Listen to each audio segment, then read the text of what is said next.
Hey guys, I got an errand I gotta run, but my phone's charging, so I figured I'd sit down with you for a moment, tell you where we're at, where we're going. I do know what happens next, but what happens after that is unclear. But I'm hopeful. Despite everything, I think we're in a good place, and I'm going to explain why as briefly as possible. Do you remember Netanyahu when he got all those Christian influencers together to have a little conference? He said the future of warfare is TikTok, social media. I mean, how many hundreds of millions of dollars did they just spend, Israel, on PR and like their social image, their image on social media, which it's going to backfire. Yeah, it is backfiring.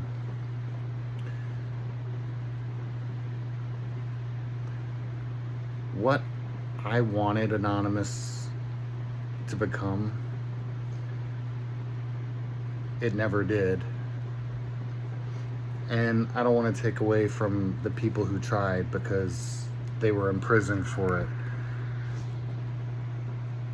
the moment they stopped being anonymous. But really all you had was maybe a dozen globally. And while they were disconnected, they were effective. And then the moment they wanted to unite together is when the whole thing crashed down. What we have happening in social media today, not just in America, but globally, is better. It's even better because they don't have to stay anonymous. And where once upon a time, you could kind of say, oh, well, that's just some YouTuber, or oh, that's just some goofball on social media with an opinion. Like, what do they know? Well, there are a lot of intelligent people who make a living today on social media. And the reason it's even better than what I envisioned for Anonymous is because they don't have to be anonymous. They can put their names on their channels, and most of them do. And when they hit big, even if they did start out anonymous, they end up sharing their name, and they're out there. And this protects everyone else, because when they're anonymous and the state comes after them, basically it's like that savior complex where oh please, I wish Anonymous would hack the Federal Reserve, or oh please, I wish they would just hack the IRS and erase our debt, and oh please, but then when the state gets them, it's like the death of Batman, or the death of Superman. Like, who's gonna save us now? No. Now that these influencers are out in the open, now things have to take place in courts of law. And sometimes they connect because that's the nature of the game. Oh, I think this person would be a good guest, or oh, I'd like to ask this person, let me invite them on my show, or that's the nature of the game. But for the most part, they're all independent. But yet, if something happens to one of them, other people in that sphere can back them up and can bring attention to it. So it's even better than I imagined before. There's a lot of things going on, but you have some influencers that are focused on exposing the CIA or the intelligence community in general's relation to American Christianity, not just American, but to religion, pseudo-religious. They have an entire program to infiltrate religious institutions uh, human trafficking tied to the intelligence community. Anyone who knows the intelligence community has always been at the core of the occult, at least in America. But this isn't just evangelical Christianity, and it's not just Protestants. There's a whole rabbit hole that'd take you all the way down to the gates of hell if you start looking into the Jesuits and the Vatican. And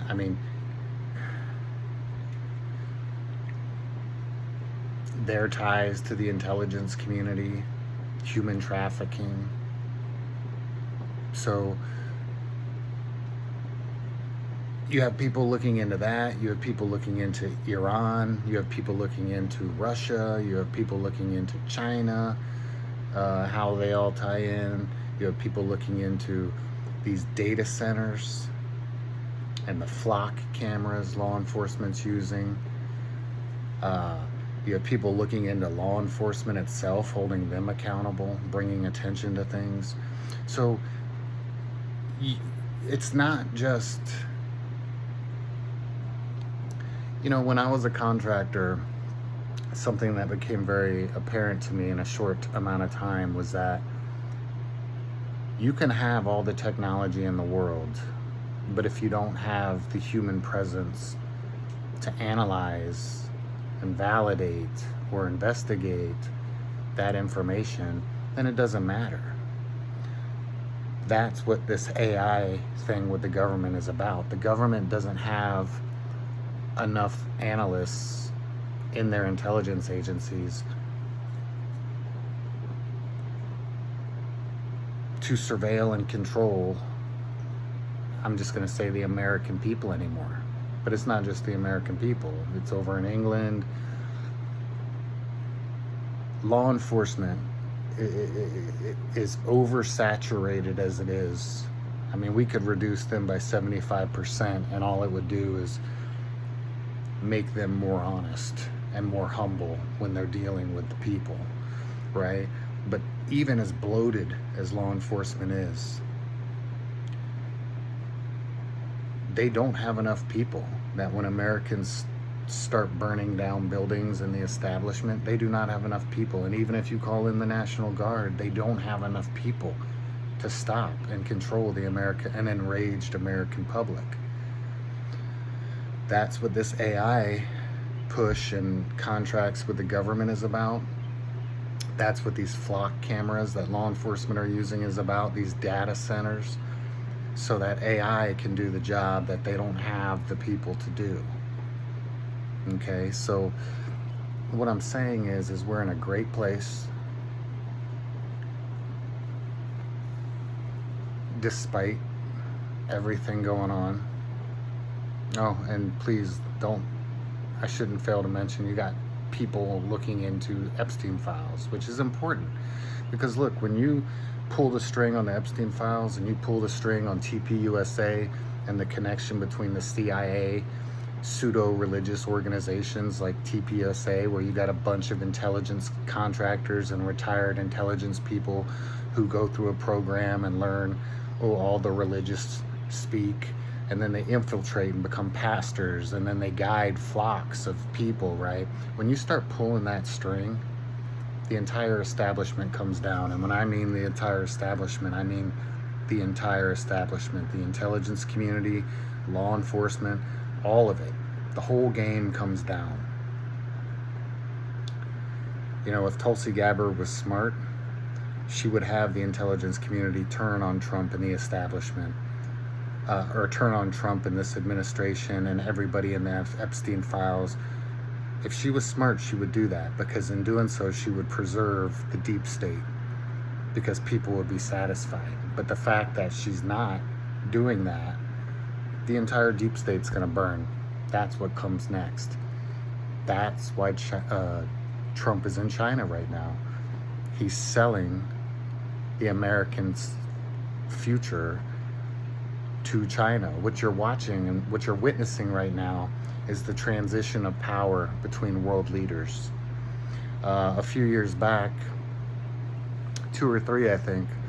Uh, the Chinese president, Xi, I'm not even going to pretend to know his full name, but Xi, he said in a speech, I wouldn't mind being the president of the New World Order.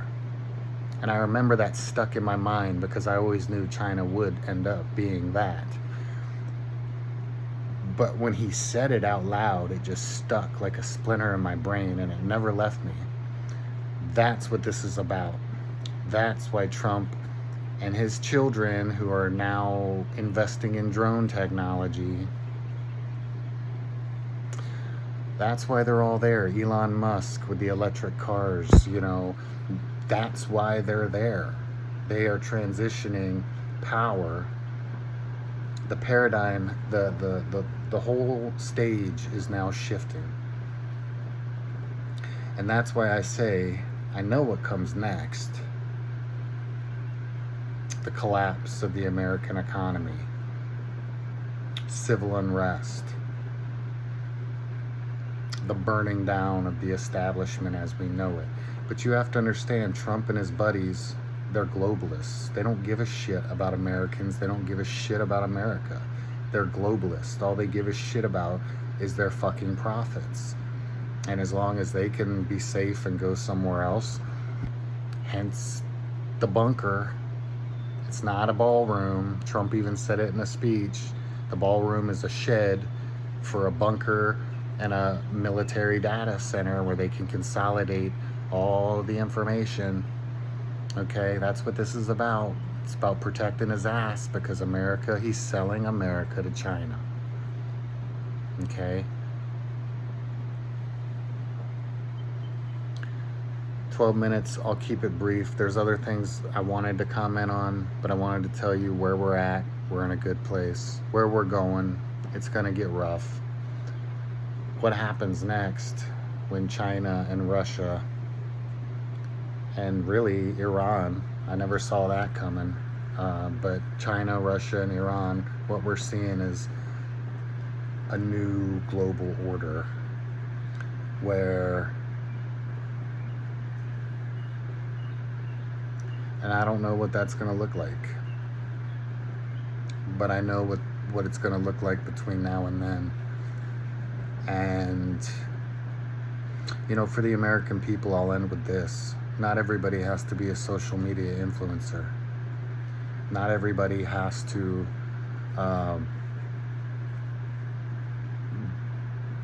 be a researcher into the information space.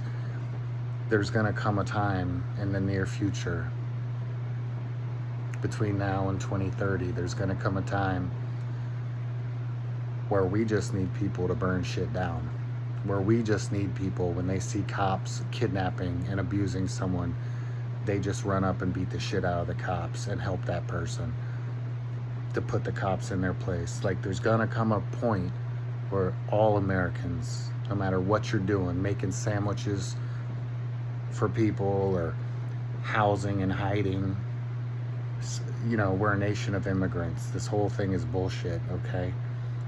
It's just division and distraction. So there's going to come a point where every American, hell, anybody in England and or UK, and you know, there's going to come a point where everybody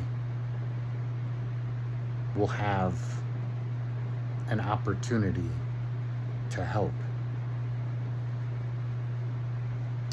Yes, I'm an anarchist. No, I don't want chaos. Anarchy is not chaos. Anarchy is without rulers. I don't want rulers. And that's what tearing the establishment down is. That's what burning corporations to the ground is.